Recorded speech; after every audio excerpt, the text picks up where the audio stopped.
بسم اللہ الرحمن الرحیم۔ السلام علیکم ناظرین، اللہ تعالیٰ نے حضرت عیسیٰ علیہ السلام کو آسمان پر زندہ کیوں اٹھایا تھا؟ حضرت عیسیٰ علیہ السلام کی پیدائش اللہ تعالیٰ کا ایک عظیم معجزہ ہے۔ حضرت عیسیٰ علیہ السلام کے زمانے میں بہت بڑے بڑے حکیم تھے جو جڑی بوٹیوں سے تجربہ کر کر کے وجود میں آئے تھے۔ تو کچھ بیماریاں ایسی تھیں کہ سارے حکیم کہتے تھے کہ ان بیماریوں کا علاج ناممکن ہے، کوئی بھی نہیں کر سکتا۔ مثلاً کوڑ کے مریض کا علاج ناممکن تھا، اور پیدائشی نابینا بچہ ہوتا تو اس کا علاج بھی ناممکن تھا، اور پیدائشی جس کے سر پر بال نہ ہو اس کا علاج بھی حکیموں نے ناممکن قرار دے دیا۔ اور اس بات پر تو سارے حکیم متفق تھے، جو کہ آج کے سارے حکیم، ڈاکٹر اور سائنس بھی اس بات پر متفق ہے کہ جو انسان مر جاتا ہے اس کو تو کسی طرح سے بھی زندہ نہیں کیا جا سکتا۔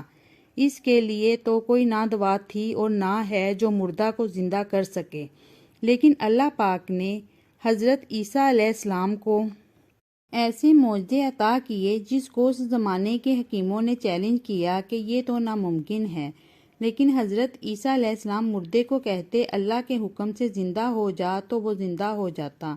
ادھر پرندے کی مورتی بنائی اور اس میں روح پھونکی اور وہ اللہ کے حکم سے اڑنا شروع کر دیتا۔ یہ سب ایسے معجزے تھے کہ حکیموں نے گواہی دی کہ یہ سب ناممکن ہے، اور سب ماننے پر مجبور ہو گئے کہ واقعی ہی یہ سب انسان کے بس کا کام نہیں ہے، یہ تو اللہ کر رہا ہے۔ اور کوئی بھی کسی مرض میں مبتلا ہوتا تو حضرت عیسیٰ علیہ السلام اللہ کے حکم سے اسے صحت یاب کر دیتے۔ ناممکن ہر بیماری کا علاج حضرت عیسیٰ علیہ السلام اللہ کے حکم سے کر دیتے۔ اللہ پاک نے ایسے بے شمار معجزے حضرت عیسیٰ علیہ السلام کو دیے، شاید ایسے معجزے اللہ تعالیٰ نے کم ہی کسی پیغمبر کو دیے ہوں، اور وہ سارے ایسے معجزے تھے کہ جس پر اس وقت کے حکیموں کو چیلنج کر رہے تھے۔ جب حضرت عیسیٰ علیہ السلام نے حواریوں کو مخاطب کر کے کہا کہ اے ایمان والو، کون ہے جو اللہ کی راہ میں میرا مددگار بنے؟ حواریوں نے کہا کہ ہم آپ کے مددگار ہیں۔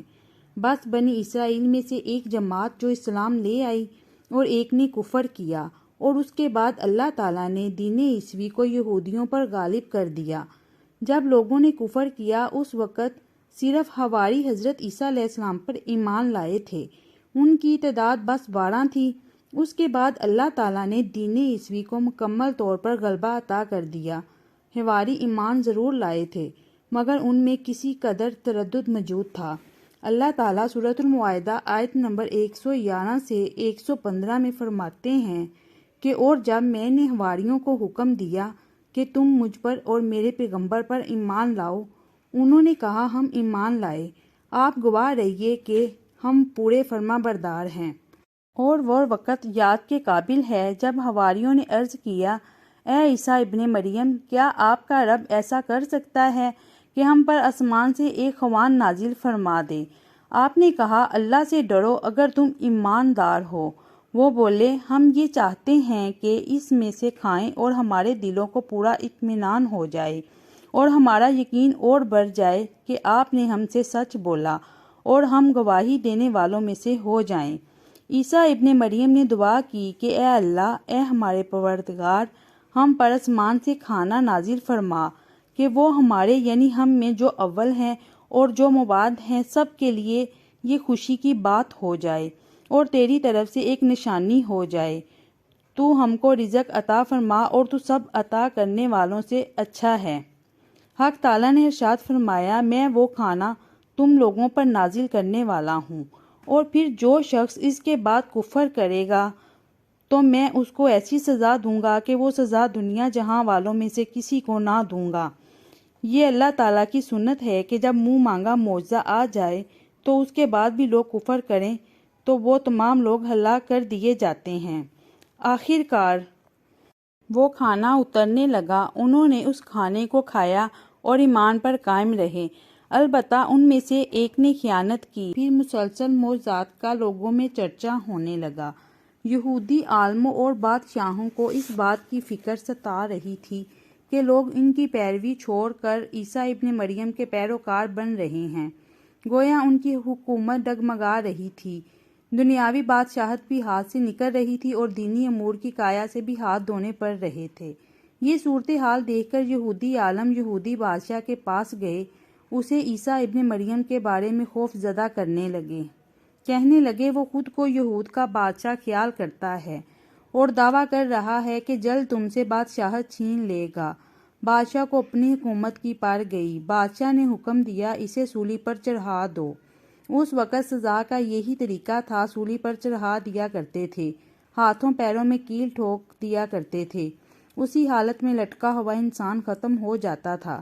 اس طرح یہودیوں نے عیسیٰ ابن مریم کو مارنے کا پروگرام بنایا۔ یہودیوں نے جس شخص کو عیسیٰ ابن مریم کے خلاف ابھارا تھا وہ ورون کا گورنر تھا۔ اس نے اپنے سپاہیوں کے ساتھ مل کر عیسیٰ علیہ السلام کو گرفتار کرنے کی سازش تیار کی اور عیسیٰ ابن مریم کے ایک شاگرد یہودا اصغر یہودا کو 30 دینار پر جاسوسی کے لیے تیار کر لیا۔ ان دنوں عیسیٰ ابن مریم مذہبی تہوار فیس منانے کے لیے بیت المقدس آئے ہوئے تھے۔ یہاں عیسیٰ علیہ السلام نے کھانا کھایا اور اپنے 11 شاگردوں سمیت شہر سے باہر کرشمنی نامی ایک جگہ پر رات گزارنے کے لیے تشریف لے گئے۔ پھر اپنے شاگردوں سے الگ ہو کر اللہ پاک سے یوں دعا کی، اے میرے اللہ، اگر ہو سکے تو مجھ سے یہ پیالہ یعنی موت ٹل جائے۔ اس کے بعد جواب میں تسلی نازل ہوئی۔ علماء کا اس بات پر اتفاق ہے کہ جب یہودی عیسیٰ ابن مریم کے شاگرد یہودا اصغر یہودا کی رہنمائی پر وہاں پہنچے جہاں عیسیٰ علیہ السلام تھے، تو لوگوں نے عیسیٰ علیہ السلام اور ان حواریوں کا محاصرہ کر لیا۔ عین اسی وقت اللہ پاک نے حضرت عیسیٰ ابن مریم کو آسمان پر زندہ اٹھا لیا اور مقبری کرنے والے عیسیٰ علیہ السلام کے شاگرد یہودا اصغر یہودا پر عیسیٰ علیہ السلام کی مشابہت ڈال دی گئی۔ چنانچہ حکومت کے اہلکار یہودیوں حتیٰ کہ حواریوں نے بھی اسی کو عیسیٰ سمجھ کر پھانسی پر چڑھا دیا، اور یہ یقینی بات ہے کہ انہوں نے عیسیٰ ابن مریم کو قتل نہیں کیا تھا بلکہ اللہ نے انہیں اپنی طرف اٹھا لیا تھا۔ تو یوں اللہ پاک نے حضرت عیسیٰ علیہ السلام کو قرب قیامت میں منتخب کیا کہ یہ آخری دور میں نازل ہو کر اسلام کا بول بالا کریں گے۔ حضرت عیسیٰ ابن مریم کو زندہ اٹھانے کی ایک بہت بڑی حکمت یہ بھی تھی کہ ایسے پیغمبر کو منتخب کیا گیا کہ جو آتے ہی سائنس کو چیلنج کر دیں۔